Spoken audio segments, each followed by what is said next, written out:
Con grande gioia giungo a voi, figli ed eredi di illustre Chiesa di Aquileia, e inizio da qui la mia visita alle chiese di queste terre. A tutti voi, pastori, autorità civili, fedeli delle diocesi del Trivento, come pure di quella di Slovenia, Croazia, Austria e Baviera, rivolgo il mio cordiale saluto. Ringrazio il sindaco di Aquileia per le sue cortesi parole e resti archeologici le innumerabili vestigia artistiche che rendono Aquileia ovunque ben nota, mi invitano in questo momento a riandare alle origini di questa città che sorse nel 181 e prosperò nei secoli successivi, come canta il vescovo poeta Paolino, bella, illustre, splendida di palazzi, famosa per le mura più ancora per gli innumerevoli folli dei tuoi cittadini. Tutte le città della Venezia ti erano soggette e ti avevano fatto loro capitali e metropoli, essendo tu fiorente per il tuo clero e splendida per le chiese che avevi dedicato a Cristo. Aquileia nacque e si sviluppò nel pieno della potenza dell'impero, porta tra Oriente e Occidente, luogo di presidio e di scambi economici e culturali. Ma era alta la gloria di Aquileia. Infatti ci dice San Paolo, Dio non ha scelto ciò che è nobile e potente, ma ciò che per il mondo è debole e stolto. Nella lontana provincia di Siria, al tempo di Cesare Augusto, era sorto colui che veniva a rischiarare gli uomini con la luce della verità.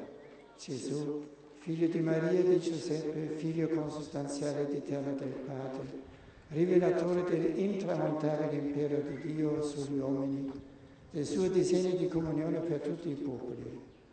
Colui che con la sua morte di croce, subita per mano dell'impero, instaurerà il vero regno di giustizia, d'amore e di pace, dando agli uomini che lo accolgono il potere di diventare figli di Dio.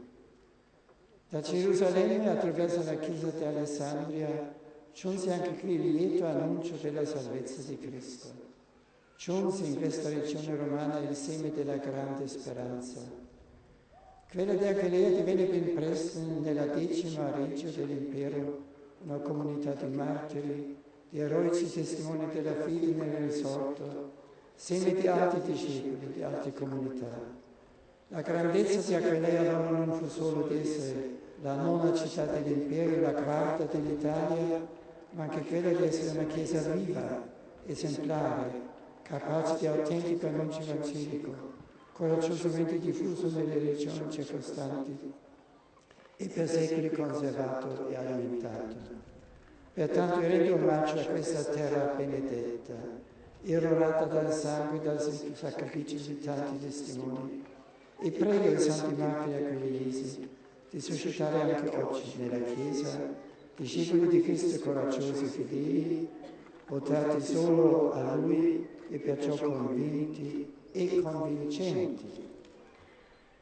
La libertà di culto concessa nel IV secolo al cristianesimo non fece altro che estendere il raggio d'azione della Chiesa di Aquileia, allargandolo oltre i naturali confini della Venezia ed Istria fino alla Rezia, al Norico, alle ampie regioni danubiane, alla Pannonia, alla Samnia.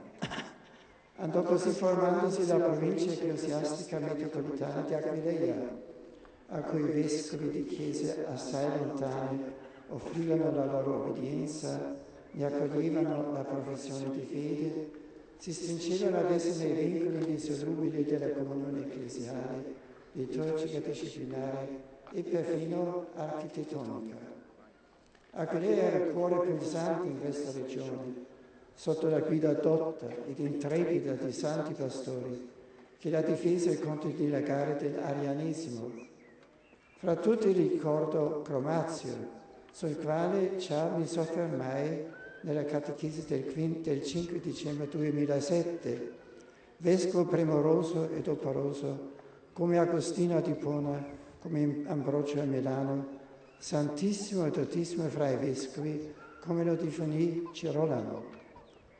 Ciò che fece grande la Chiesa che Chromazio amò e servì fu la sua professione di fede in Gesù Cristo, vero Dio e vero uomo. Commentando il racconto evangelico della donna che profuma dapprima i piedi, quindi il capo di Gesù, egli afferma: i piedi di Cristo indicano il mistero della sua incarnazione, per cui si è degnato di nascere da una vergine in questi ultimi tempi. Il capo, al contrario, indica la gloria della sua divinità, nella quale procede dal Padre prima di tutti i tempi. Ciò significa che dobbiamo credere due cose di Cristo, che è Dio e che è uomo. Dio generato dal Padre, uomo nato da una vergine. Non possiamo essere salvati altrimenti se non crediamo a queste due cose di Cristo, così Chromazio di Aquileia.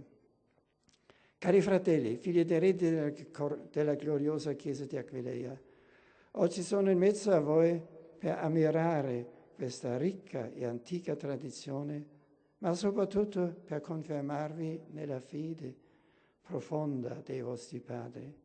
In quest'ora della storia riscoprite, difendete, professate con calore spirituale questa verità fondamentale. Solo da Cristo, infatti, l'umanità può ricevere speranza e futuro. Solo da Lui può attingere il significato e la forza del perdono, della giustizia, della pace. Tenete sempre vive con coraggio la fede e le opere delle vostre origini. Siate nelle vostre chiese in seno alla società quasi beatorum chorus, come affermava Girolamo del clero di Aquileia, per l'unità della fede, lo studio della parola, l'amore fraterno, l'armonia gioiosa e pluriforme della testimonianza ecclesiale. Vi invito a farvi sempre di nuovo discepoli del Vangelo, per tradurlo in fervore spirituale, chiarezza di fede, sincera carità, pronta sensibilità per i poveri. Possiate plasmare la vostra vita secondo quel sermo rusticus di cui ancora parlava Girolamo, riferendosi alla qualità evangelica della comunità aquileiese. Siate assidui alla manciatoia, come diceva Chromazio, cioè all'altare, dove il nutrimento è Cristo stesso, pane di vita, forza nelle persecuzioni, alimenti che rincuorano ogni sfiducia e debolezza, cibo del coraggio e dell'ardore cristiano. Il ricordo della Santa Madre Chiesa di Aquileia vi sorregga, vi sproni a nuovi traguardi missionari in questo travagliato periodo storico, vi renda artefici di unità e di comprensione fra i popoli delle vostre terre, vi protegga sempre nel cammino la Vergine Maria, vi accompagni la mia benedizione. Chiars frades et sors, il Signore us benedicius di paz e prosperidad.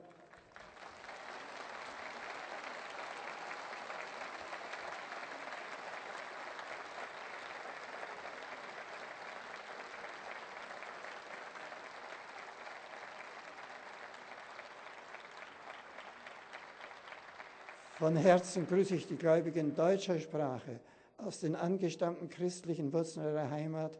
Mögen in euren Gemeinden weiterhin reiche Früchte wachsen. Gott segne euch.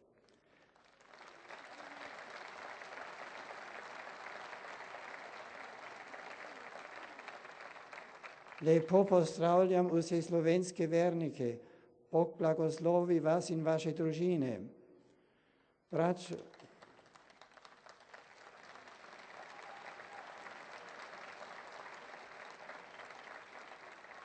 Braćo i sestre Hrvati, hvala vam što ste došli sa mjesta sa vidimo u Zagrebu. Bog vas blagoslovio.